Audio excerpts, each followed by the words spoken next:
Veuillez vous asseoir dans la présence du Seigneur, que sa présence soit la bienvenue dans nos cœurs ce matin et que nous puissions nous imprégner de cette présence bienfaisante qui nous transforme, qui nous fait grandir. Il n'y a que la présence de Dieu qui peut nous transformer. La religion ne peut pas transformer. La religion peut produire des hypocrites, des gens qui font semblant. Mais la présence de Dieu peut transformer les cœurs, peut transformer les vies. Elle seule transforme, elle seule libère. Et c'est pour cela que nous voulons cultiver la présence de Dieu au milieu de nous. Je parle de cultiver la présence de Dieu.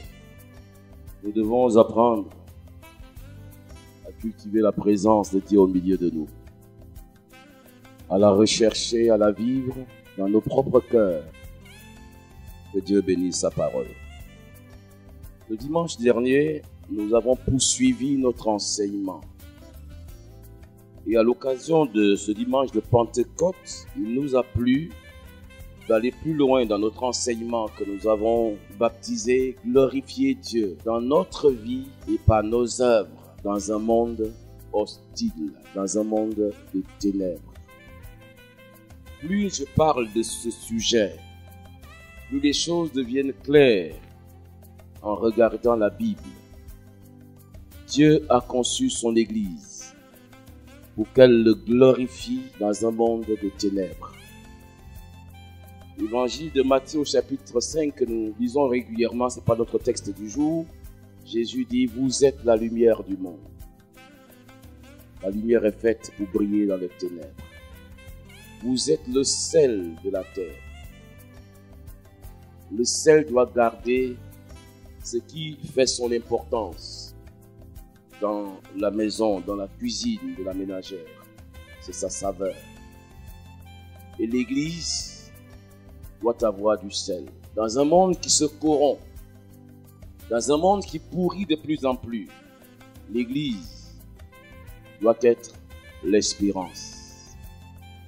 Et vous savez, l'Église de Côte d'Ivoire, aujourd'hui plus que jamais, fait face à un grand défi. Mais comme tous les défis, ce grand défi nous enthousiasme.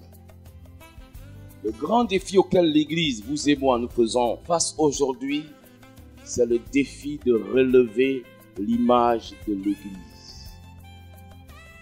Pendant ces dernières années, l'image de l'Église, particulièrement celle de l'Église évangélique, a été traînée dans la boue. Elle a été traînée dans la boue et la conséquence a été que certaines personnes exploitent les maladresses de quelques individus pour vouloir faire croire que l'Église ne mériterait pas assez d'honneur, pour vouloir marcher sur l'Église. Mais laissez-moi vous dire, rien n'est perdu. Il vous appartient à vous. Il nous appartient à nous, à vous et à moi, de relever l'image de l'Église au sein de la nation ivoirienne, au sein de nos familles, au sein de nos communes, au sein de notre nation.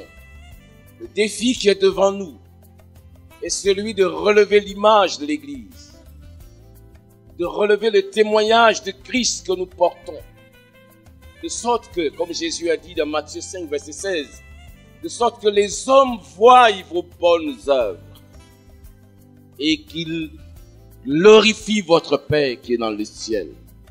Quand ils verront vos bonnes œuvres, les bonnes œuvres ne laissent personne indifférent.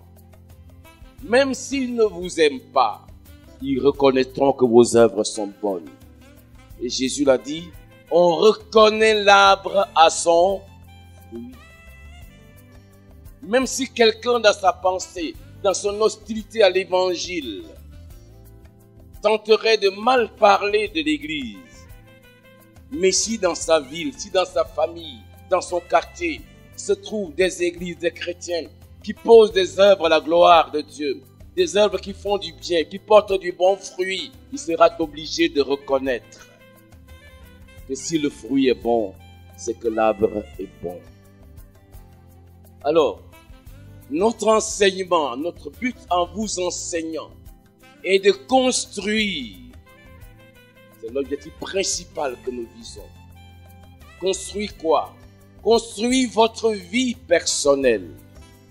Que votre vie soit construite sur les principes du royaume de Dieu, sur la parole de Dieu, sur la sagesse de Dieu. Construire votre famille. Que votre famille, oh mes amis, nous vivons une époque où les familles sont les plus fragiles, les plus vulnérables. Les couples sont de plus en plus vulnérables. Le nombre de divorces se multiplie parmi les jeunes, parmi les intellectuels. Mais nous voulons construire votre vie à travers l'enseignement de la parole de Dieu et construire aussi vos familles pour que vos familles soient saines. Que l'homme, la femme, le premier responsable de la famille, que leurs relations soient saines. Que leur famille soit saine. Leur couple soit sain. Que les enfants, entendez par sain, sans un T à la fin. Même si c'est nécessaire qu'il y ait cette dimension de la sainteté avec un T à la fin, de saint. Mais des familles saines. Nous voulons construire aussi, non seulement des familles saines, mais aussi des églises saines. Là, c'est un grand défi. Si l'église n'est pas saine, si l'environnement dans lequel vous allez pour prier, pour adorer Dieu, pour être instruit, si cet environnement n'est pas sain, vous ne pouvez pas être un chrétien qui glorifie Dieu dans sa vie. Vous serez toujours affecté par l'environnement, par le milieu dans lequel vous vivez. C'est une loi, c'est un principe. Nous voulons donc construire des églises saines. Quand nous disons cela, nous parlons au-delà de l'église de réveil, que nous avons la responsabilité de conduire. Mais nous parlons de l'église de Christ, de l'église en Côte d'Ivoire. Elle a besoin d'être saine. Construire des églises saines. Enfin, nous voulons construire une société saine. Nous voulons construire des nations saines, fortes. Si nos vies sont construites sur les principes du royaume de Dieu, si nos familles sont construites et bâties solidement, et qu'elles constituent l'environnement propice où des enfants naissent et grandissent avec une très bonne éducation, si les églises sont un environnement sain avec des serviteurs de Dieu dignes de l'appel divin, il n'y a aucun doute. Notre société, nos villages, nos villes, nos nations seront influencées par la puissance du royaume de Dieu. Et le monde verra nos bonnes œuvres. Et le monde glorifiera notre Père qui est dans le ciel. Le défi qui est devant nous aujourd'hui, c'est de relever l'image de l'Église de Christ. C'est de relever le témoignage de Christ. Et ce défi, nous allons le relever ensemble. Ce défi, nous allons le relever ensemble. Ce défi, nous allons le relever ensemble. Alors, nous allons poursuivre notre enseignement. Dimanche dernier, nous avons principalement parlé sur faire la différence par la puissance du Saint-Esprit. Et nous sommes focalisés sur l'exemple de Joseph, parmi les deux exemples que nous avions relevés, à savoir celui de Joseph et de Daniel. Nous nous sommes focalisés sur celui de Joseph. Aujourd'hui, nous allons faire un pas plus loin. Nous allons aussi prendre un bout de temps pour parler de l'exemple de Daniel. Comment est-ce que Daniel a fait la différence dans un royaume païen par la puissance du Saint-Esprit? Comment est-ce que Daniel a relevé le témoignage de son Dieu au sein d'une nation païenne? Lui qui assumait de très hautes responsabilités dans ces nations, sous les régimes différents. Nous allons lire ensemble, revenir donc à notre lecture. Nous aurons deux lectures. Daniel chapitre 5, que nous avons lu le dimanche dernier, verset 10 au verset 17, et nous lirons Daniel 6, verset 1 au verset 5. Daniel chapitre 5, 10 à 17. Et puis nous lirons après Daniel 6, 1 à 5. Alors nous commençons par Daniel 5, s'il vous plaît. Nous suivons la lecture. La reine, à cause des paroles du roi et de ses grands, entra dans la salle du festin et prit ainsi la parole. Ô roi, vis éternellement que tes pensées ne se troublent pas et que ton visage ne change pas de couleur. Il y a dans ton royaume un homme qui a en lui l'esprit des dieux saints, et du temps de ton père, on trouva chez lui des lumières, de l'intelligence et une sagesse semblable à la sagesse des dieux. Aussi le roi Nebuchadnezzar, ton père, ô roi, l'a établi chef des magiciens, des astrologues, des chaldéens, des devins, parce qu'on trouva chez lui, chez Daniel, nommé par le roi Beltsatsar, un esprit supérieur de la science et de l'intelligence, la faculté d'interpréter les songes, d'expliquer les énigmes et de résoudre les questions difficiles. Que Daniel soit donc appelé et il donnera l'explication. Alors Daniel fut introduit devant le roi. Le roi prit la parole et dit à Daniel, « Es-tu ce Daniel, l'un des captifs de Juda, que le roi mon père a amené de Juda? J'ai appris sur ton compte que tu as en toi l'esprit de Dieu et qu'on trouve chez toi des lumières, de l'intelligence et une sagesse extraordinaire. On vient d'amener devant moi les sages et les astrologues afin qu'ils lisent cette écriture et m'en donnent l'explication. Mais ils n'ont pas pu donner l'explication des mots. J'ai appris que tu peux donner des explications et résoudre des questions difficiles. Mais maintenant, si tu peux lire cette écriture et m'en donner l'explication, tu seras revêtu de pourpre. Tu porteras un collier d'or à ton cou et tu auras la 3e place dans le gouvernement du royaume. » Daniel répondit en présence du roi, « Garde tes dons et accorde à un autre tes présents.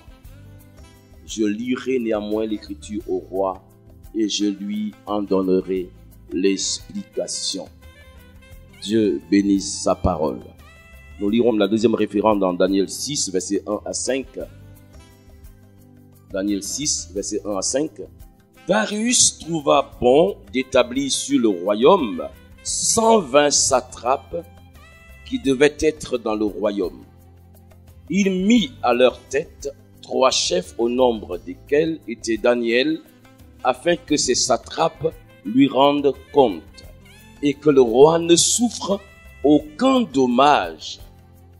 Daniel surpassait les chefs et les satrapes parce qu'il avait en lui un esprit supérieur. Et le roi pensait à l'établir sur tout le royaume. Alors les chefs et les satrapes cherchaient une occasion d'accuser Daniel en ce qui concerne les affaires du royaume. Mais ils ne purent trouver aucune occasion ni aucune chose à reprendre parce qu'il était fidèle et qu'on n'apercevait chez lui ni faute ni rien de mauvais.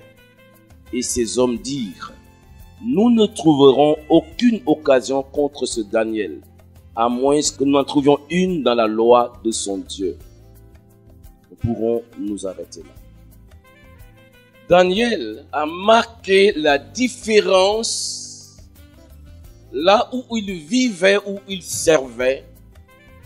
Et à cause de lui et de ses œuvres, de son témoignage, son Dieu a été glorifié. Dieu peut être glorifié n'importe où et n'importe quand. Si ses élus, ses enfants, ses serviteurs ses servantes, se conduisent d'une manière qui le glorifie. C'est la parole de Dieu qui le dit. Jésus dit, les hommes du monde verront vos œuvres et ils glorifieront votre Père qui est dans le ciel. Les deux textes que nous avons lus parlent de deux situations différentes qui se sont passées sous deux régimes différents où Daniel a servi.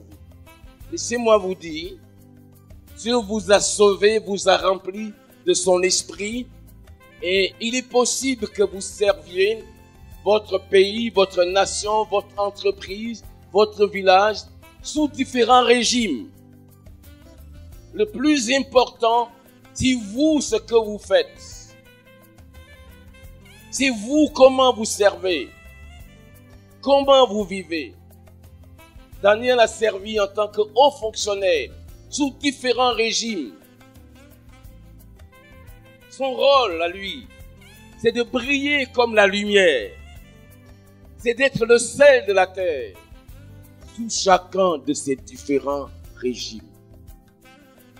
Et si vous êtes un fonctionnaire, vous êtes appelé à servir aussi longtemps que vous êtes en place, aussi longtemps que vous n'êtes pas retraité, aussi longtemps que vous êtes appelé à servir. Vous êtes appelé à servir avec fidélité et loyauté, quel que soit le régime en place. C'est la Bible. Si vous êtes dans une entreprise, les dirigeants peuvent changer, mais vous devez faire votre travail. Et si vous êtes aussi le responsable dirigeant, vous pouvez être la personne qui vient aujourd'hui, qui prend les responsabilités, qui prend les rênes de l'entreprise, qui prend les rênes de la commune, qui prend les rênes de la société. Vous avez la responsabilité de comprendre que les hommes et les femmes qui ont servi dans l'entreprise, qui ont servi dans la commune, qui ont servi en un endroit ou un autre, ne sont que des serviteurs de la nation, de l'entreprise, de la société. Et ce qui compte, c'est la manière dont ils servent. Est-ce que ces choses sont très claires? Nous ne pouvons pas construire nos nations si nous ne comprenons pas ces principes élémentaires que les hommes du monde appliquent et qui sont inspirés de la sagesse de Dieu. Et en tant que chrétiens, nous devrions être les premiers à comprendre cette sagesse divine. Il arrive même que dans des églises, lorsqu'on procède à un changement de pasteur, qu'un serviteur de Dieu est emmené à partir, il y a des gens qui pensent que le départ d'un serviteur de Dieu devait susciter la catastrophe, le déluge dans l'église. Et il y en a aussi qui pensent que s'ils étaient appelés à quitter un endroit où ils ont servi comme serviteurs de Dieu et serviteurs de l'église, eh bien, ils devraient suffisamment semer les désordres derrière eux. N'oublions pas que dans le royaume de Dieu, nous ne sommes que des serviteurs inutiles. Dieu nous appelle à faire ce que nous avons à faire ici et aujourd'hui. Si demain il nous appelle à servir ailleurs, nous devions être prêts à répondre, oui Seigneur, j'obéis à ta parole, qu'il me soit fait selon ta volonté. L'église est le champ de Dieu. L'église est la maison de Dieu. Il n'y a que lui qui en est le véritable propriétaire, qui en est le véritable maître, le véritable seigneur de l'église. C'est lui et nous sommes tous des serviteurs, quelques titres que nous portions. C'est malheureux de voir que certaines personnes sont attachées à un homme plutôt qu'à Dieu.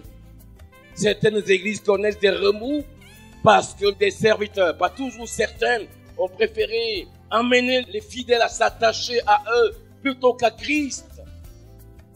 Bien entendu, les fidèles, les croyants, nos fils spirituels devront être attachés à nous, mais cela signifie qu'ils sont d'abord attachés à Jésus-Christ. L'apôtre Paul dit, soyez mes imitateurs. Il ne s'arrête pas là. Comme je le suis moi-même de Christ. Est-ce que ces choses sont très claires, mes amis? Daniel a servi sous différents régimes. Mais comment Daniel a-t-il glorifié Dieu? Comment a-t-il marqué la différence? Comment a-t-il fait la différence par la puissance de l'Esprit de Dieu? Alors, dans ces deux textes que nous avons lus, pour très simple, il y a deux mots-clés que je voudrais que vous reteniez concernant la vie de Daniel. Deux mots-clés qui constituent le secret fondamental par lequel Daniel a fait la différence et par lequel nous pouvons faire la différence partout. Ces mots ne sont pas ici. Ces mots que je vais vous donner, les mots simples, résument les vérités principales de la vie de Daniel. Ces vérités qui ont permis à Daniel de faire la différence. Le premier mot, c'est le mot piété. Piété. P-I-E-T-E. Est-ce que dans l'église aujourd'hui, on parle de piété? Est-ce que les chrétiens que nous sommes, est-ce que les croyants que nous sommes-nous conscients que la vie chrétienne est une vie de piété? De la Genèse à l'Apocalypse, la marche avec Dieu implique une vie de piété. Et la piété, c'est cette façon de vivre qui est agréable à Dieu au plan moral, au plan spirituel, au plan social, au plan familial. Dans tous ces domaines, cette manière de vivre qui est agréable à Dieu, dans votre vie personnelle, dans votre vie de famille, dans votre vie d'église, dans votre vie dans la société, toute cette façon de vivre qu'enseigne la parole de Dieu, que nous essayons de mettre en pratique, que nous nous efforçons de pratiquer, c'est cela la piété. Celui qui a la piété, c'est celui qui s'efforce d'être agréable à Dieu dans sa propre vie, dans sa vie de famille. S'il est le mari, d'être agréable à Dieu en étant un bon mari. Si c'est la femme, d'être agréable à Dieu en étant une bonne épouse. Si ce sont les enfants, d'être agréable à Dieu en étant des enfants soumis aux parents. Si ce sont les parents, d'être agréable à Dieu en étant des bons parents. À l'église, en étant des bons serviteurs de Dieu, en étant des bons membres d'église, dans la commune, dans le village, en étant un bon citoyen du village, un bon citoyen de la commune, quelqu'un qui n'est pas le problème du village, qui n'est pas le problème du quartier, à l'école, quelqu'un qui n'est pas le problème de la classe, quelqu'un, un professeur, qui n'est pas le problème de l'école, qui n'est pas le problème du directeur, un fonctionnaire, un travailleur, qui n'est pas le problème de la société. Et il y a malheureusement des gens qui sont le problème de la société, partout où ils vivent. Heureusement, ils ne sont pas trop nombreux. La piété, c'est cette façon de vivre par laquelle nous cherchons à être agréables à Dieu et aux hommes aussi, partout où nous sommes. Daniel était un homme pieux. Daniel était un homme pieux. Et ensuite, le deuxième mot, à part la piété, c'est les charismes. Les charismes. Quand vous avez vu le témoignage que la reine rend de Daniel, et pendant toute sa vie, les témoignages qu'on a rendus de lui à tout moment, tout ce qu'on voit dans tout le livre de Daniel, Daniel est un homme charismatique. Ça veut dire, charisme, ça veut dire tout simplement don de grâce. Un homme qui avait des dons de grâce, mais dans son cas, des dons spirituels, des dons particuliers, des dons qui ont fait de Daniel, qui ont donné à Daniel une dimension surnaturelle dans ce qu'il fait. Des dons qui viennent d'en haut, tout don parfait, toute grâce excellente, viennent du Père, viennent d'en haut, du Père céleste. Daniel avait des dons spirituels. Est-ce que vous savez que vous pouvez servir en tant que fonctionnaire, en tant que cadre, en tant qu'ouvrier, vous pouvez servir n'importe où avec la dimension surnaturelle. Daniel avait ces deux choses. Il était pieux et il avait des dons spirituels. C'est avec ça qu'il a fait la différence. Nous allons voir les détails maintenant. La piété de Daniel. Prenez Daniel chapitre 1, verset 8. Daniel avait résolu de se garder pur. Daniel 1, verset 8. Je fais la lecture rapidement. Daniel résolut de ne pas se souiller par les mets de la table du roi et par le vin dont il buvait, et il pria le chef des eunuques de ne pas l'obliger à se souiller. Comment est-ce que Daniel est-il parvenu dans un monde irrégénéré, inconverti, dans un monde païen, à vivre sa piété? Nous voyons ici, déjà très jeune, Daniel, il est dit, Daniel résolut de ne pas se souiller. Et il pria le chef des eunuques établi sur lui et ses camarades de ne pas l'obliger à se souiller. Relevons une chose principale, la résolution personnelle de Daniel. Si vous voulez, et si vous devez vivre une vie de piété, cela relève d'une résolution personnelle. Si vous ne prenez pas la résolution personnelle dans votre cœur, dans votre conscience, de ne pas vous souiller, vous allez vous laisser entraîner. Si vous ne prenez pas la résolution de ne pas entrer dans la corruption, de ne pas entrer dans le mensonge, dans la débauche, dans le trafic d'influence, dans la tricherie, si vous ne prenez pas de résolution personnelle, de ne pas vous souiller par ces choses, vous allez vous laisser entraîner. La grâce de Dieu et la puissance du Saint-Esprit sont disponibles à tout moment pour préserver le chrétien du péché. Mais notre part de responsabilité, c'est de prendre la résolution de ne pas nous souiller et d'être prêt à refuser de nous souiller. Est-ce que c'est clair, mes amis? Nous ne pouvons pas glorifier Dieu dans le monde autour de nous si nous n'avons pas résolu de ne pas nous souiller, si nous ne nous sommes pas fixés une ligne de conduite. Laissez-moi vous dire, il y a des choix sur lesquels le chrétien a déjà fini de prendre sa décision. Lorsqu'on vous invite à entrer dans le désordre, dans la violence, dans le mensonge, dans les calomnies, votre choix est déjà fait. Quel est votre choix? Votre choix, c'est que vous avez résolu de ne pas entrer dans ces choses. Vous pouvez manger avec les frères, avec les amis, avec les parents, mais pour ce qui est de certaines choses, vous avez choisi, en acceptant Jésus-Christ, de ne pas vous associer à ces œuvres des ténèbres. Vous pouvez vivre dans la même maison, dans le même parti politique, dans la même entreprise, mais les principes moraux qui guident vous, votre cœur, le standard de moralité d'un chrétien n'est pas dicté de la terre, il est dicté du ciel. Votre standard de moralité, c'est la parole de Dieu, c'est les enseignements de Jésus-Christ. Daniel avait résolu de ne pas se souiller. Et si l'Église veut relever son image, chaque chrétien doit prendre la résolution de ne pas se souiller. Et que dire alors des pasteurs? Que dire alors des prophètes? Que dire alors des apôtres? Que dire alors des évangélistes?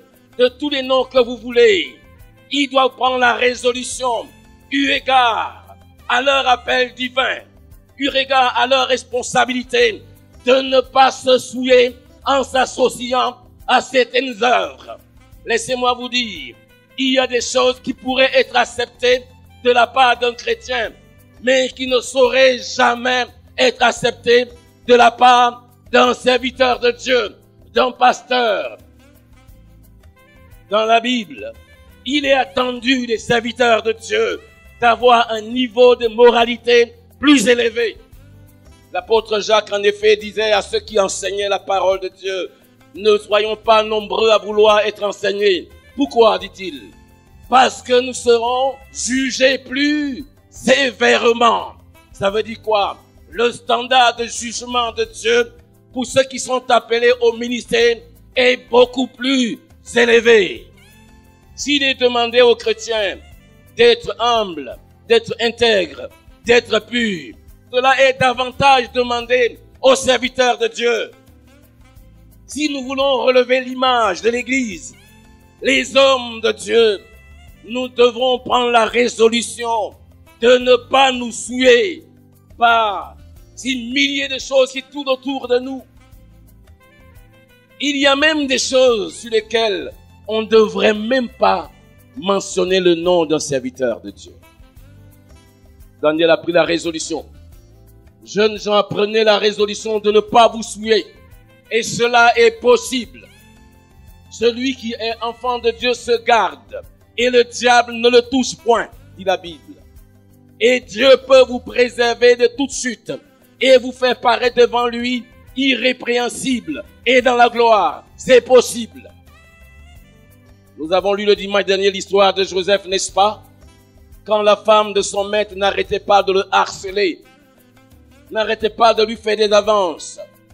Et quand elle s'est même jetée sur lui pour le brutaliser, pour le violer, la Bible nous rapporte que ce jeune homme a laissé ses vêtements dans ses mains et qu'il a fui. Et plus loin, l'apôtre Paul nous dira, fuyez le péché. Il ne dit pas de jouer avec le péché. Il ne dit pas de s'amuser avec le péché. Il ne dit pas de dormir avec le péché. Fuyez le péché. Éloignez-vous de lui. Est-ce que c'est clair, les amis? Revenons sur la piété de Daniel dans le chapitre 6 que nous avons lu tantôt. Pour reprendre le témoignage, non pas des croyants, mais les témoignages, non pas des amis de Daniel, mais les témoignages des ennemis même de Daniel. Relisons cela tout simplement. Relisons le témoignage de Daniel 6, ce que disent ceux qui avaient résolu de piéger Daniel. Verset 4 du chapitre 6. Alors, les chefs et les satrapes cherchaient une occasion d'accuser Daniel en ce qui concerne quoi? Les affaires du royaume. Daniel était aux affaires déjà depuis le régime précédent. Et maintenant, le roi veut nommer 3 personnalités qui seraient au-dessus de tous ses ministres, de tous ses préfets. Et le rôle de ces 3 personnalités est décrit plus haut. Il est dit, afin que le roi ne souffre de rien. C'est-à-dire, quand ils sont établis, quand ces personnalités sont établies, le roi ne devrait souffrir aucun dommage. Vous savez, dans la Bible, pour nommer des gens, ils avaient des critères objectifs. Il ne s'agit pas de nommer des copains. Il s'agit de nommer des gens d'une certaine moralité qui ferait en sorte que le royaume ne subisse aucun dommage. Et nos familles, nos entreprises, nos églises, nos villes, nos nations souffriraient de moins de dommages si nous avons des hommes comme Daniel. Naturellement, la probité de Daniel, son intégrité n'a pas échappé à tous les rois qui se sont succédés. Et le roi Darius pensait de le nommer parmi les 3. Mais les 2 autres, les autres chefs des satrapes qui voulaient la place, se sont dit, ce petit Hébreu, il faut trouver tout le moyen de l'accuser. Et la Bible nous dit, ils ne trouvèrent aucun moyen de l'accuser sur les affaires du royaume. Vous prenez les livres comptables, pas de faute chez Daniel. Vous prenez les questions politiques, pas de faute chez Daniel. Vous prenez les questions morales, pas de faute chez Daniel. Il a une réputation inattaquable. Et nous devons apprendre à nous bâtir une réputation inattaquable. Je disais il y a quelques semaines à un jeune pasteur que je conseillais, tu dois te bâtir jour après jour une réputation inattaquable. Vous voyez le problème? Ce n'est pas que vous ayez des ennemis. Vous ne pouvez pas empêcher des gens de se constituer en ennemis de vous. Et je ne connais pas quelqu'un qui vive sur cette terre qui n'est pas d'ennemi. Jésus lui-même, le Dieu tout bon, certains ont trouvé le moyen d'être son ennemi. Comprenez? À combien plus forte raison nous? Mais ce qui est important, c'est que vous, ce que vous faites et ce que vous êtes. Vous ne pouvez pas empêcher des gens de mentir sur vous. Vous ne pouvez pas empêcher des gens de vous calomnier. Mais si vous êtes irréprochable, alors même qu'on vous calomnierait, même dans les presses, vous serez tranquille dans votre cœur parce que votre conscience ne vous accuse en rien et le Saint-Esprit vous rassure et vous êtes comme une forteresse inébranlable devant les accusations de l'ennemi. Le juste, dit la Bible, a de l'assurance. Il est comme un jeune lion. Daniel était le seul parmi tout ce monde, mais il était tranquille. Et comme il ne pouvait rien trouver dans les affaires du royaume, disons la suite. Donc, alors les chefs et les satrapes cherchaient une occasion d'accuser Daniel en ce qui concerne les affaires du royaume, mais ils ne purent trouver aucune occasion, ni aucune chose à reprendre, parce qu'il était fidèle et qu'on n'apercevait chez lui ni faute ni rien de mauvais. Et ces hommes disent, nous ne trouverons aucune occasion contre ce Daniel, à moins que nous n'en trouvions une dans la loi de son Dieu. Parce qu'on ne trouvait chez Daniel ni négligence. Pas de négligence. On pense souvent, les péchés, c'est l'adultère, c'est le vol de capitaux astronomiques. Daniel, on parle de négligence. Combien de semaines des dossiers passent dans vos bureaux que vous ne signez pas, alors que des vies humaines, des populations entières sont dépendantes de votre toute petite signature, alors que tout un État est dépendant de votre toute petite signature, alors que l'avenir des personnes, ce que deviendra une personne, des familles dans 10 ans, dans 20 ans, dépend de ce petit gribouille que vous allez mettre sur le papier. On ne trouvait chez Daniel aucune négligence. Quand le roi avait besoin de quelque chose, si ça passe par le service de Daniel, ça y est là à l'heure. Daniel, prépare-moi ce projet. Ça y est là. Et c'est bien fait. C'est bien fait. L'Esprit de Dieu est un esprit d'excellence. Aucune négligence. Mes amis, un tel style de vie, on l'apprend, on se l'impose. Quand vous faites un travail depuis longtemps, la tentation, surtout quand vous devenez un responsable, la tentation, c'est de céder à la négligence. Parce que vous faites ça tous les jours, vous pensez que toutes les choses sont toujours les mêmes. Et vous pouvez négliger. Ça fait 30 ans que je prêche. Au moins 30 ans. Mais plus j'avance, plus il me semble que chaque mot, chaque phrase est très important dans une prédication.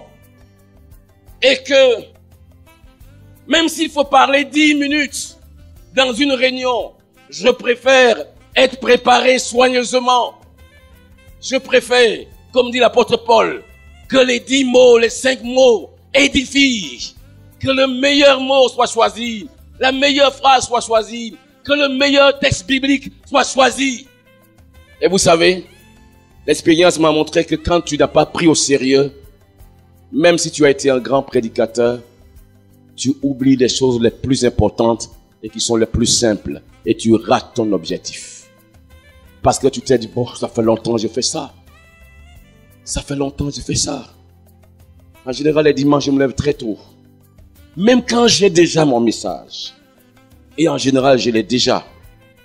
Mais je vais méditer là-dessus jusqu'ici. Parce que je me dis toujours, il se pourrait que dans cette église où je prêche, il y ait une personne qui vienne là pour la toute première fois et qui ne reviendra plus jamais dans une église.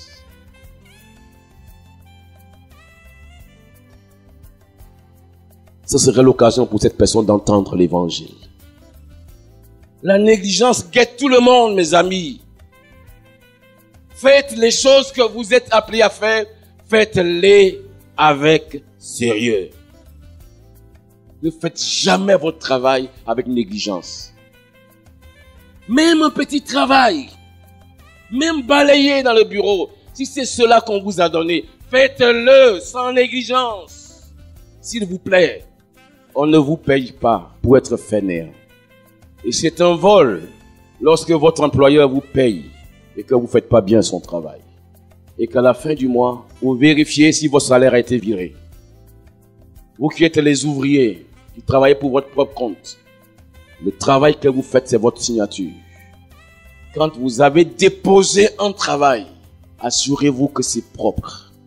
Et je me suis rendu compte dans ma propre expérience De chaque fois que j'ai demandé, que j'ai pas voulu moi-même faire un courrier, que j'ai demandé que l'on fasse, que j'ai demandé qu'on y mette ma signature parce qu'elle est souvent scannée.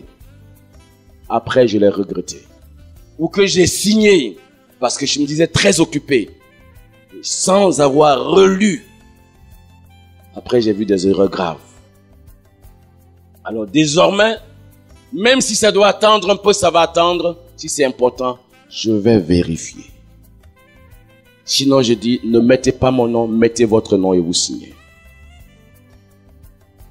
Amen. Ce n'est pas sûr qu'on parle des dons spirituels aujourd'hui.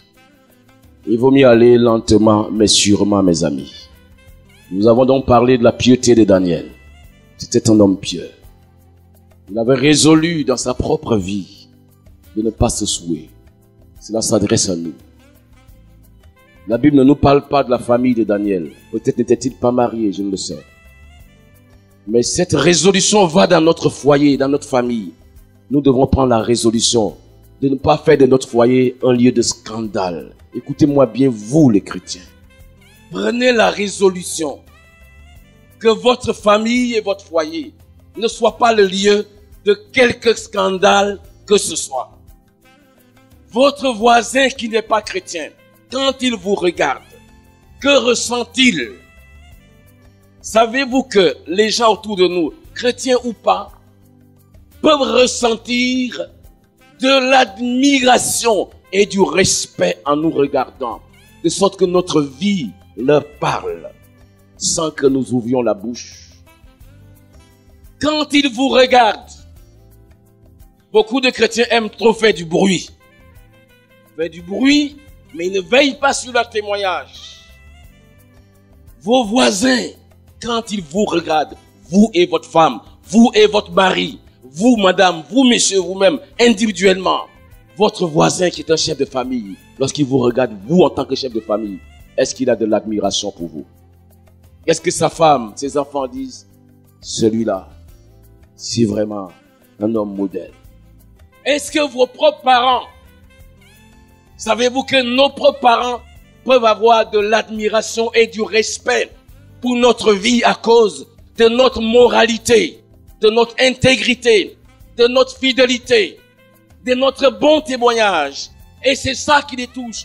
Votre village faut avoir du respect pour vous. Vos beaux-parents, est-ce que vos beaux-parents ont du respect pour vous à cause de la qualité de votre vie? En disant, cet homme, c'est un homme de Dieu. Ils vous respectent parce que vous êtes sérieux, parce que vous les respectez, parce que vous êtes un homme de parole, parce que vous êtes sérieux avec votre famille. Ils connaissent la vie. Ils connaissent les problèmes de la vie. Ils savent tout ce que vous savez. Mais ils vous regardent, disent, celui-là, c'est un homme de Dieu.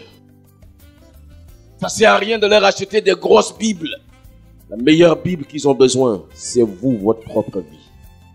Vos beaux-parents, madame, est-ce que lorsqu'ils vous regardent, est-ce qu'ils ont de l'admiration pour vous? Souvent, les femmes sont omnibilées par le caractère de leur belle-mère. Oh, ma belle-mère est ici.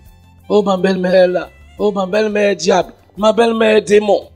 Est-ce que toi, tu es un ange? Sois un ange. Sois un ange. C'est un défi personnel. Oh, je sais très bien, je vis sur la même planète que vous. Je sais très bien qu'il y a des belles-mères difficiles.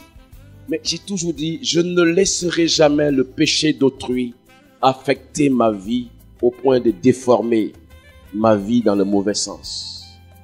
Ne laissez pas les fautes des autres vous déformer. Soyez ce que Jésus veut que vous soyez. Soyez le sel de la terre. Soyez la lumière du monde. Oui, la piété dans votre famille. La piété dans votre travail. La piété dans vos activités. Que Dieu vous bénisse. Nous reprenons encore rendez-vous. Nous n'avons pas abordé l'aspect des dons spirituels. Parce que ça, c'est tout notre volet. Dimanche prochain, on parlera des dons spirituels, des charismes de Daniel. Mais nous avons vu maintenant qu'il a fait la différence par sa piété. Le dimanche prochain, on verra la différence qu'il a faite par les charismes. Que Dieu vous bénisse. Est-ce qu'on peut se tenir debout pour chanter en chant et prier? On va chanter que nous avons bâti sur le rocher, n'est-ce pas? Est-ce que nous avons bâti sur le rocher? Que Dieu vous bénisse.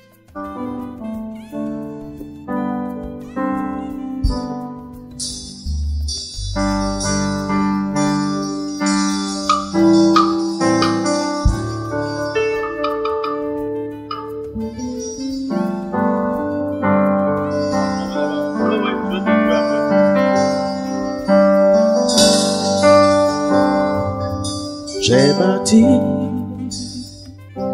sur le rocher, et quand viendra la tempête,